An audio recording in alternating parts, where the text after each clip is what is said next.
ഞാനിപ്പോ നിൽക്കുന്നത് ബാലിയിലാണ് കേട്ടോ. അപ്പൊ ഇവിടുത്തെ ആചാരങ്ങളൊക്കെ ഭയങ്കര ഡിഫറെന്റ് ആണ്. അതായത് ഇവിടെ ഒരു ഹിന്ദു കൾച്ചറാണ് ഫോളോ ചെയ്യുന്നത്. പക്ഷെ ഇവിടുത്തെ അമ്പലത്തില് ഇവര് സിഗരറ്റും പിന്നെ ബിയറും ലിക്കറും എല്ലാം ഇവര് എന്താ പറയാ, നമ്മളിങ്ങനെ ദക്ഷിണ കൊടുക്കുന്ന പോലെ, ദക്ഷിണല്ല എന്താ അതിന് പറയുന്നത്, നമ്മളിങ്ങനെ നേർച്ച പോലെ കൊടുക്കില്ലേ, അതിനു പകരം നമ്മളിപ്പോ എനിക്ക് തോന്നുന്നു തേങ്ങ ഉടക്കും, ഉണ്ണിയപ്പം, വട, അങ്ങനെയൊക്കെ എന്റെ നാട്ടിൽ ഞാൻ കണ്ടിട്ടുണ്ട്. അതുപോലെ ഇവിടെ അവർ വെക്കുന്നത് സിഗരറ്റ്, ബിയർ.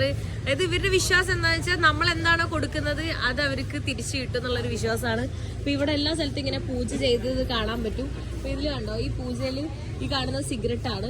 പിന്നെ എന്താ പറയാ, അതിലെന്തോ ഓയിൽ വെച്ചിട്ടുണ്ട്, പിന്നെ മിഠായി വെച്ചിട്ടുണ്ട്, ബിസ്ക്കറ്റ് വെച്ചിട്ടുണ്ട്, പിന്നെ ഇതിൽ ചോറ് വെച്ചിട്ടുണ്ട്. കണ്ടോ, സിഗരറ്റ് അവിടെ ഇവിടെയൊക്കെ എല്ലാത്തിലും കാണുന്നുണ്ട്. ഇത് ജസ്റ്റ് ഒരു ഓരോ സ്ഥലത്തും അവർക്ക് ഓരോ എന്താ പറയാ, ഇങ്ങനെ ഓരോ വിഗ്രഹം പോലെ അവർ വെച്ചിട്ട് അതിൽ അവർ പൂജിക്കുന്നുണ്ടാവും. ഒട്ടുമിക്ക എല്ലാ സ്ഥലത്തും അവർ അങ്ങനെ തന്നെയാണ് പൂജിക്കുന്നത്, നമുക്ക് കാണാൻ പറ്റും.